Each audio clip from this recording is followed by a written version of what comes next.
What is up, fam? You guys, today I'm bringing my buddy partner on, Alex Harshman, all the way from Maryland to talk about, basically how to build up passive income, buying rental property. I know I don't speak on that topic a lot. I myself own 14 rentals, and most of my rentals have none of my own money in it. And it's all about building that cash flow. So a lot of you have been asking me, so Khang, what do I do after I make a boatload of money in wholesaling? So I'm going to bring my partner on, and he's going to explain to you guys how he do the whole burr, which is buy, rehab, rent, refi, and just repeat the process using the same money and over again, and having $0 into his rental. So help me welcome Alex. What's going on, playa? What's up? What's up? Happy to be here. Alex, dude, let's jump right into it, man. I'm glad to bring you back for another interview, man. Yeah, absolutely. So, you want And to talk about my recent one? yeah, and I know that you love this topic more than talk about wholesale deal. Yes. So yeah, Alex, I think all of us, once we have built up a wholesaling business, once we start generating incomes, making 10, 20, 30 G's a month, a lot of us want to know, hey, how do I offset my taxes? What do I need to do? And I think a lot of people, obviously, the next step is to get into buying rental property to build generation wealth. So, dude, explain your most recent deal. Yeah, absolutely. Like Kong said, it's a great way to build tax-free money and to build wealth for you and your family. So, most recent deal I did was a duplex I bought with my brother. And what was cool about it was it was going to be cash flowing from day one. And so, even though the tenants were paying below market, um, we're still cash flowing. But we bought the property at 85,000. It was a duplex, 2 units. And Okay, gotcha. So basically, it's a duplex. yep. And So Alex, I'm sorry for the interruption. I think what's cool about this deal, dude, is that you get to do with your family, bring your family into the game, just spreading the wealth, man. That's awesome. yeah, so my brother, he's been wanting to get into real estate. He's a really hard worker. He works really, really hard, makes good money. And so he was like, "Hey, I want to jump in the real estate." And he's kind of the reason why I got in the real estate. So I was like, "All right, I got to pay it back to him." Got you. Now he's in a different state, right? Correct. Yeah, he's in Idaho, He's in Idaho, and you guys bought this duplex where? in Maryland. Got you. Okay, 85K. Keep going, Alex. So we bought it 85K. The tenants were paying below market, and then they stopped paying, so we had to evict them, which took us a couple months. But even with that, the property was worth. We got it appraised after it was all said and done. We'll get to that point, but it was appraised for 217,000. So I knew right away this was a deal at 85, even though it needed about 40 grand worth of work. Okay. So wait, Alex. So 217 appraised at 217 as is, or is that after you put in the 40K? That's after the 40K. As is, Got probably like 180. dang 180. You got it for 85K. Yes. Like what? That's more than 50% off. Yeah. Now, Alex, let's talk about like how did you? Obviously, everybody wants to know, man. How do you find these deals, or this one specifically? What list did you pull, etc.? Yeah, so this is one of my favorite lists is the code enforcement list because I get it for free from my county. I just email them, say, hey, let's send me a list of your code enforcement violations. I'll have a VA go in and clean the data, which means just simply organizing homeowners' first and last name, address, such as that, so we can skip trace it. And from there, they just simply cold call the prospects, and that's how we came about this one. Okay, nice. Now, Alex, explain about code enforcement for those that don't know exactly what it is. Yeah, so the city here is really strict. If you have any kind of grass growing on the sidewalks, any boarded up windows, anything that's wrong with it cosmetically, the city's going to know about it and they're going to write you up because that's revenue for them. So they go onto that list of code enforcement violations, and most of the time it's landlords who are tired or they just don't want to deal with the city. Dude, Alex, that sounds like a city here in my county called Linden. Linden is like a very churchy town, And when you go there, dude, everybody grass is just nice and chopped. Like they're all like throughout the whole entire like city, it's all like even, and everybody got to keep it nice and clean. And if you see obviously any tall growing grass, dude, that's a gold mine. That's Mobi there. Yeah. Gotcha, man. Okay, so now you got the list. Okay, so let's talk about, you got the 85 K. Now, how did like, where's the money came from, Alex? Yeah, good question. So originally I had talked to my brother. He had the cash to buy a property with me, and so that was kind of our contingency plan. He just refinanced his house, had a boatload of cash, and wanted to park it somewhere. So I said, "You pay for everything, and I'll manage it." And so that was the original deal. And then we talked about hard money, and no money out of pocket sounded way better than 80 G's. Yep. So that's what we ended up going with. Gotcha. So you guys went with a Harmony lender, right, Alex? Yes. Okay. Now, so they lend you the whole 85,000, the whole purchase price. They were giving us 100% financing. Okay. They call it 100%, but Yep. what they'll do is they'll fund the purchase. They did not do the closing costs, and that's because I didn't ask. I didn't know that you had to ask for that. So I ended up paying. My brother paid the closing costs, and we put the money up for the rehab on whatever project it is. But the next day or the same day, I just snap a picture, say, "Hey, it's done." They send me the wire. Dang. Okay. Gotcha. So for those of you who's looking to link up with, like, if you're getting into the whole fix and flip game, or if you're looking to buy some rental property and you need some Harmony lender to work with, I'll drop the link right below for those of you who wants to work with them. It's my private Harmony lender. And so basically for us, right, they'll lend a purchase price. They will also lend the rehab for you, but it's like stages, right? So you got to show them, hey, this is finished, and then they will release the fund as the stage of the project goes. So typically when I go and get my loan, if we do a double closing, just like the deal that we just did, they typically loan the whole entire purchase price. And I need to show that I have 10%. They don't care about your credit score, none of that. They care about obviously the deal. So they will send someone out there to look at, appraise the property to make sure. This one, they didn't even do it because I built a relationship with them. But typically they will send someone out there just to make sure that they loan to something that they know that if anything happens to you, that they can take the property and still be able to flip it to someone and make a profit. They act just like a bank, but they're just a little bit faster and easier to work with. So Alex, with the 85, with the 85K, so you didn't have to put 10% down. Nope.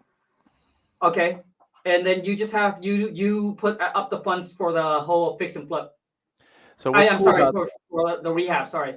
Yeah, so what's cool about that is even though they require us to put the money up first, Mm-hmm. my property manager, what they do is they pay for it, and then we Oh. pay the bill at the end of the month. So I didn't even put any money out of pocket. I just sent them the bill that my property manager sent me. They reimbursed me the funds, and then I pay back the property manager. So Oh, dang. Okay.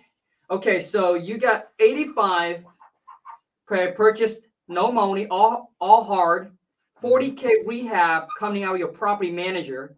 They put it up to do the rehab. Yep.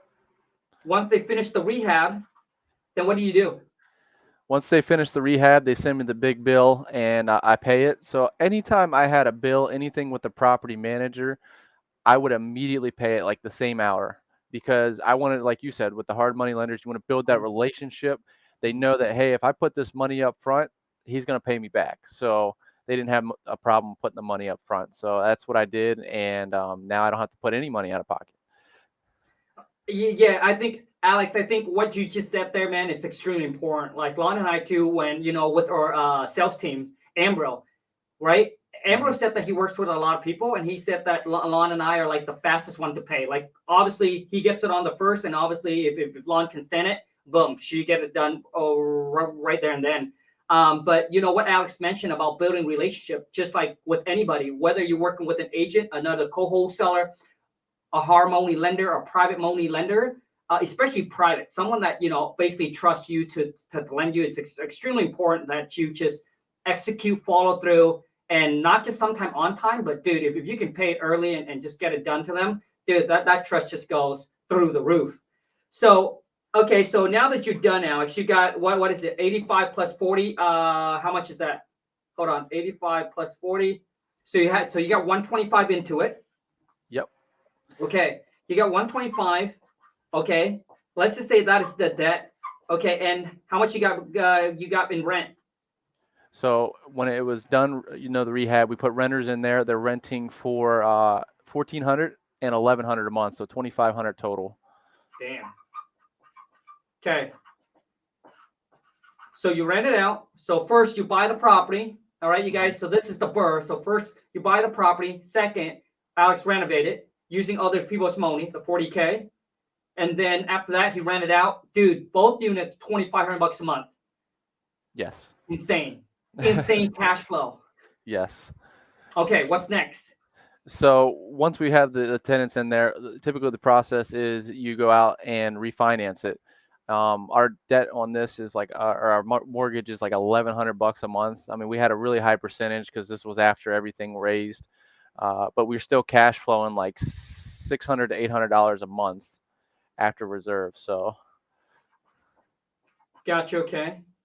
So after that, you guys, you guys went with a national bank, or you guys went with the local community bank? Yeah, so this is something I learned is you want to go with a local bank because they can be a little bit more flexible in their lending terms and how soon they can lend. So most lenders will want a 6-month seasoning, which simply means you got to sit on that property for 6 months before they'll even take a look at it. So I found a local bank who could do it next day if they wanted to. But what's really cool is I wasn't even finished the rehab, and the day I finished the rehab, we started the refinance. So I didn't even have tenants in there. And they looked at my projected rents, everything, my ARVs, because I sent them a solid business plan and I met with the guy in person. They were like, all right, we trust you. And so they started that refinance process. I think we've closed before we even had a tenant in there. And so I got that money, and then I had the cash flowing money. And so it's just building relationships. Alex, I love it, man. And I think, Alex, what you mentioned there is extremely important that I don't even talk about it just because it's like it's so like the nitty gritty that's in the business. Like, so but what you mentioned there, I think it's extremely important. Is that you go to a local community bank, and I remember Mike and I, when we first did this, you just don't just walk into the bank, especially when you're starting out, right? You don't have much to show. You got to come in professional. And Alex just mentioned the key word is he came together with a business plan. So when you go and you show the presentation, it's just legit, right? So you just don't walk in and ask for a loan. It's just there's a step and process that you have to do and make sure that things checked out. And once again, it's about building that relationship. And I'm just going to go off with whatever Alex just said, which is, your local community bank is the best. And that's how you build relationship. Like I go to my local community bank.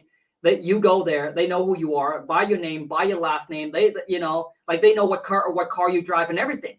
But if you go to a big bank like Bank of America or any of the big national bank, like you're just another number, right? So the local community bank, if you take care of them, they'll take care of you, right? If you do what you say, you pay back, dude. It's so easy to go in there and get things done, especially if you want to get things done quick.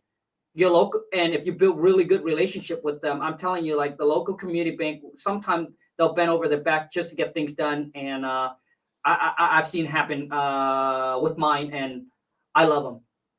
Yeah, and so something cool about that is I didn't even have a business plan, so I asked a local real estate investor in my area if they just had a template they could send me, and I just changed my name. So I had the same exact plan.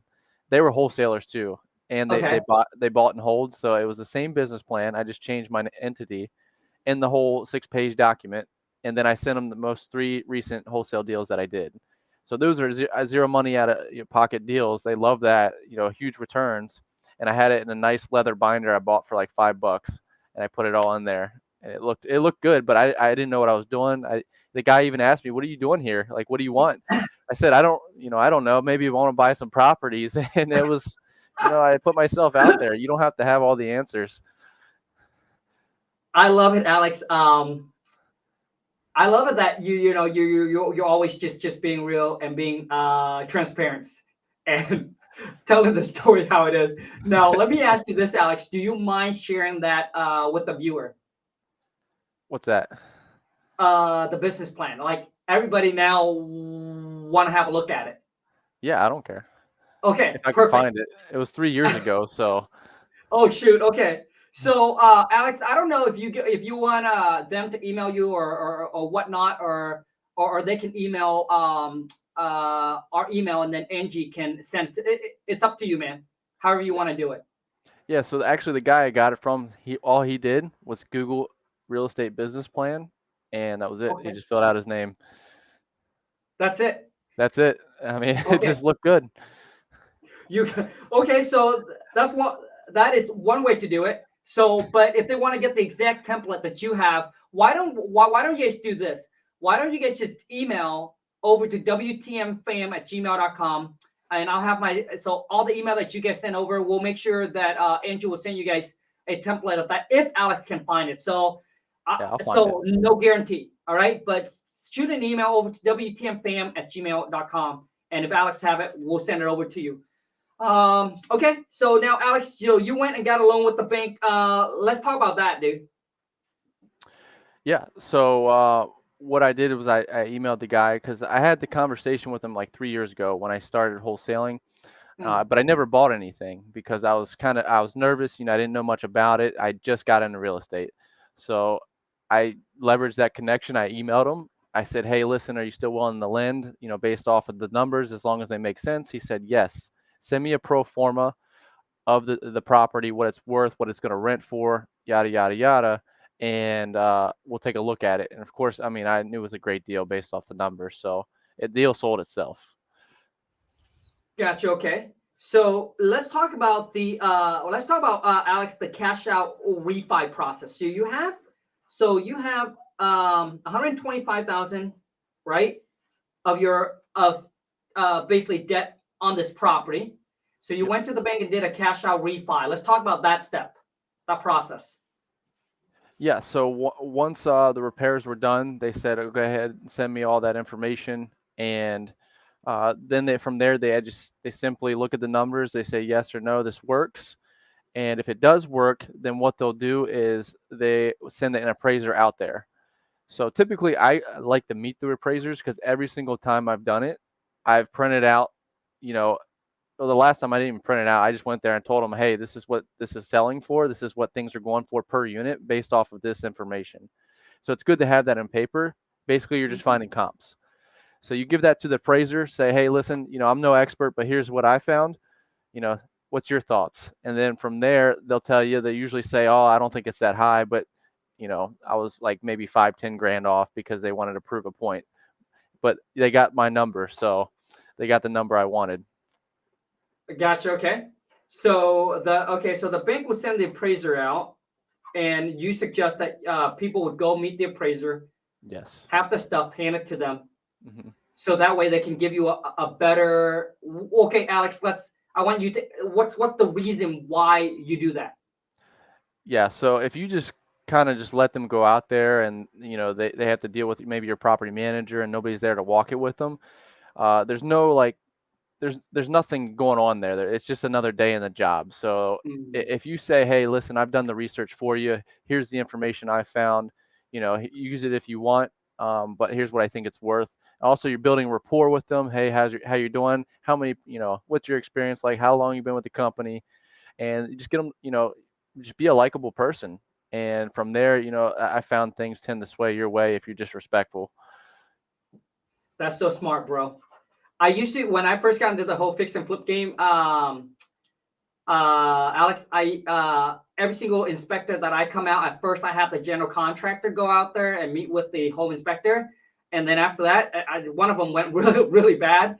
So because they're battling with each other, the home inspector will say, "Hey," or I'm sorry, the people from the city will say one thing. The contractor said, "No, that's done right." So now they have their ego in the middle where they both want to be right. So yeah, I say no. From now on, I'm going to go out and I'm going to meet the inspector just to make sure that just to make sure everything goes smoothly. And just like what Alex just mentioned, just going out there and building that rapport and that relationship, it just makes things so much easier. If they liked you, I promise you, there's things where they said, Khang, I would have called you on this, but because I'm just gonna let you take care of it. I'm not gonna put it on the report.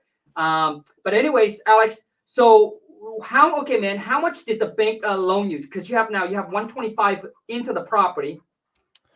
Yep. So they will loan me 75% to its appraised value, and from there I pulled out 160,000 total.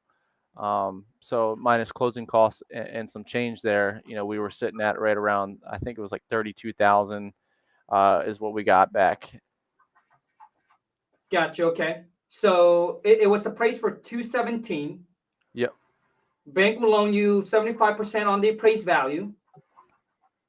So Correct. you got the loan of how much, Alex? I'm sorry. So we got the loan for 160. Got you. So the new loan, now the loan with the bank is 160. Mm-hmm. 85K goes back to the Harmony lender. Yep. So let me see here. So 160 minus 85. You guys, so now you're left with 75. 75, and then you had 40 into the rehab, right? Your 40K.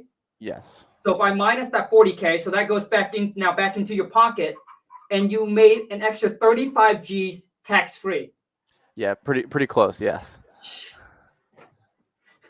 So if you were to wholesale, guys, just so you understand, if you were wholesale, make 35,000, you typically pay 20 to 25% on taxes to Uncle Sam. But when you do a cash out refi, any money that you pull out, it is tax free. You don't have to pay anything to Uncle Sam. That's like in your pocket. That's why Alex loved this so much. Yeah, so my strategy now is to cherry pick all the wholesale deals. If I would have bought the wholesale deals I sold 2-3 years ago, man, I would already be a couple $1 million in net worth. So definitely, wish I would have bought more, and now that's my strategy moving forward. So, Alex, what are some tips or advice that you can give to those that are, looking to buy their first rental property? Yeah, so mine happened because I had a wholesale deal fall through. My first one I bought, which was my 5 unit, and I had it was the day of closing, the deal fell through. So I had to buy the property to save my reputation, and I knew it was a great deal. I was just very nervous. I didn't know the process.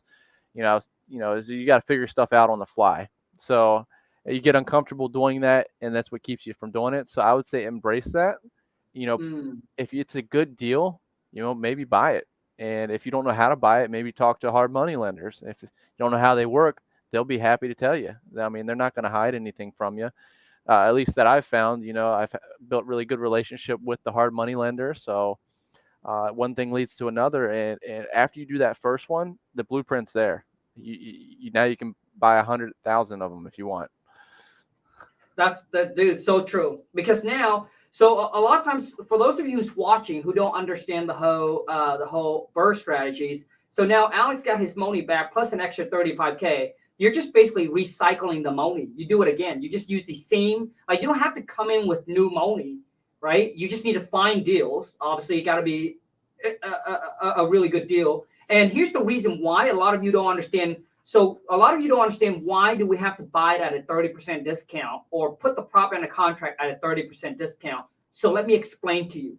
The reason why is so the investor that's going to buy your wholesale deal, they will be able to go back to the bank and do this cash out refi. So it has to be under 30% discount, because the bank will loan you at 75%, which is 25% discount, right? So the bank wants 25% discount built in. So that way, if anything goes wrong, they can take the property back and boom, list it on the market and sell that thing right away. So that's why you, as an investors, that you need to buy it at a 30% discount if you can, right? So that way you can go back, do a cash out refi. You can also, you don't have to pull the extra cash back out, as long as the cash flow, right? As long as the cash flow, you pull as much money back out as well, and staying at that 75. But you don't have to. Mm-hmm. You can not take the 35K. So if the bank said, hey, we can loan you 160, but you're like, no, I have 125 into it, I just want to break even. So I just want to get a loan for 125. You can do that too. So which means they'll put a new loan on it for 125. Your hard money lender gets paid off. Alex, your rehab costs will get paid off, whether that's your money or someone else's money. That get paid off. Now you break even. You get all your money back. You can go do it again. But in this case, the reason that Alex pulled all the extra 35K because when he rented, it's still cash flow. What six to $800 a month? Yep. And that's after mortgage expense and everything. Correct. So yeah. Net. So to add to that, because I went through that same thought process, I was like, should I pull out exactly what I have in it and cash flow more, or should I pull out more, than what we have in it so we can build that nest egg? And the reason why I decided to go with a higher amount to pull out is because the difference between the two prices and the loan amount was $200 a month in cash flow. So after a year of cash flow, that's what, $2,400 a year versus $35,000 in 1 year. I could do a lot more with 35,000 than I could with $2,000 a month or a year. Boom, Alex! I think that you should drop the mic. Yeah. Dude, that is bomb, bro. Dude, that is such a killer breakdown for those that are in the situation of trying to make up their mind which route that they should go. Yep. Perfect, dude. That was perfect. So listen, for those of you who are interested in obviously not just learning how to wholesale, but maybe you also want to get into building generational wealth, buying rental property. It's a topic that Alex obviously loved to talk about and he loved to teach. And, in the academy that we got, we talk about obviously just teaching you how to wholesale. And whether you want to do remotely or you want to do in your market, we got you. But Alex and I just decided we want to team up and we want to create this called the Inner Circle. So WTM, Wholesale to Million Inner Circle, where we want to teach you beyond just wholesaling, virtual wholesaling. But now, how do you take the money and build generational wealth one property at a time, just like what Alex did and just like what I do? And obviously, if that's something that you're interested in, you want to be a part of the Inner Circle.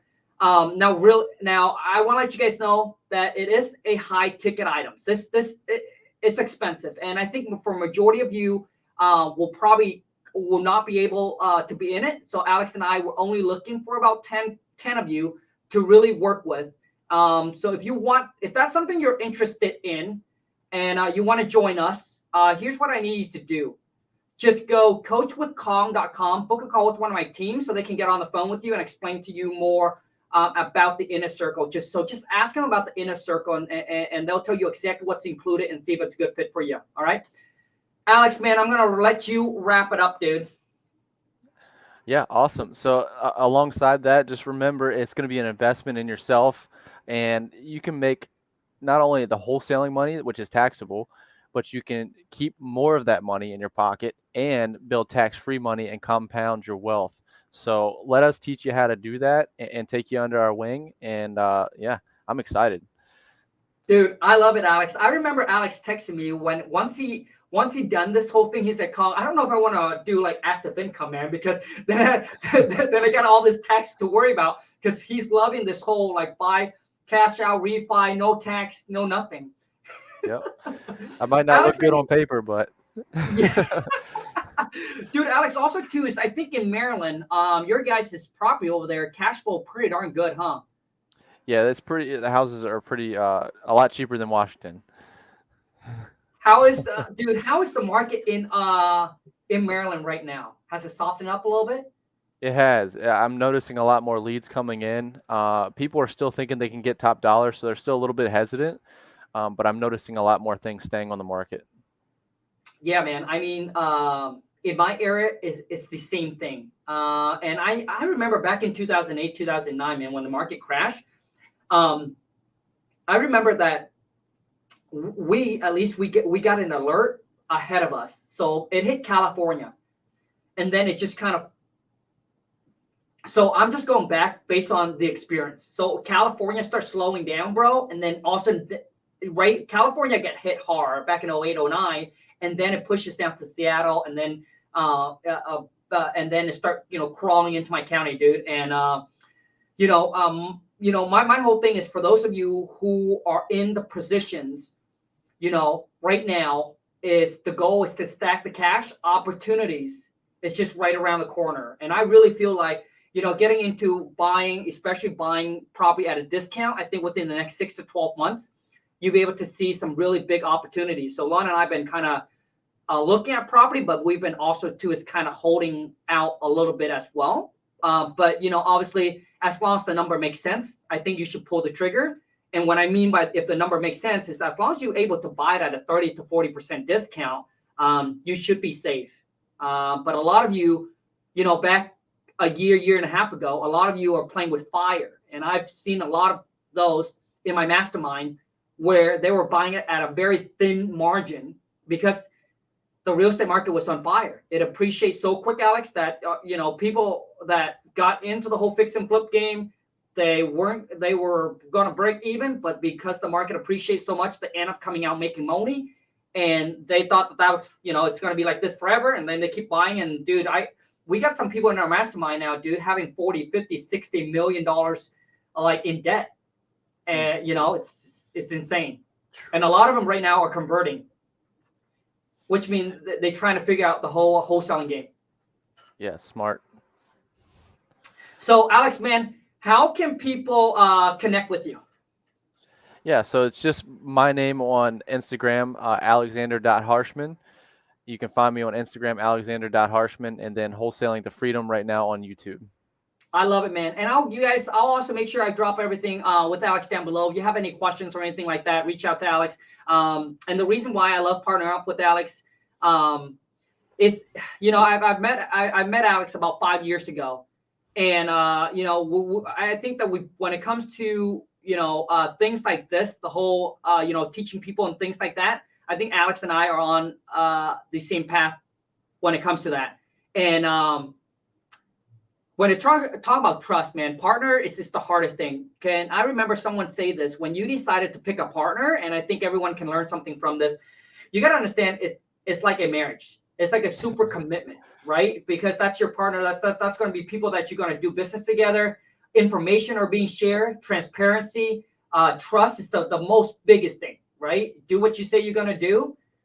But a lot of times I've seen a lot of partners that are running into a big disaster because a lot of them are rushed into finding partnership, especially for those of you who are starting out and you're hungry, but you're lacking of that money and you just want to partner up with anybody that willing to do it. So I'm here just to tell you, make sure you take some time, find the right partners. And if you can find the right one that has the same goals, the same vision as you, that they have the same, what's the word, Alex? The same moral character. Yeah, as you are, should be good. So Alex, man, I want to say thank you so much, bro. Hey, thanks for having me. I appreciate you. So every single one of you guys, if you have any comment, just drop it down below. Link to Alex, it's right in the descriptions. Also, if you want more information about the inner circle, link is also right below. Alex, thank you so much. Everyone, thank you so much for watching. Take care, bro. Take care.